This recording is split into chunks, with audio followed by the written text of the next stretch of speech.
गिरनार पर्वत भगवान दत्तात्रेयाने आपल्या चिरंतन वास्तवाने पुनीत केलेले आणि 12,000 वर्ष तपाने सिद्ध केलेले स्थान म्हणजेच परिसर गिरनार अशी दत्तभक्तांची अनन्य श्रद्धा आहे। गिरनार पर्वतावर एका ठिकाणी तुम्हाला पेटलेली धुनी दिसेल। आपण जी अखंड धुनी म्हणतो ती हीच होय। ही दत्तधुनी 5,000 वर्षापासून असलेली अखंड धुनी आहे। ही धुनी एक दैवदुर्लभ देणगी आहे।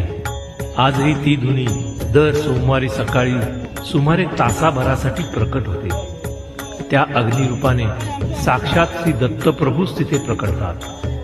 कमंडलू कुंडस्थानी असलेले साधू सुमारे 5-6 मण काष्ट पिंपळाची लाकडे समर्पित करतात आणि एका विशिष्ट क्षणी आपल्या डोळ्याचे पातळ लावण्याच्या आतच श्री दत्तात्रेय निर्मित स्वयंभू अग्निनारायणाची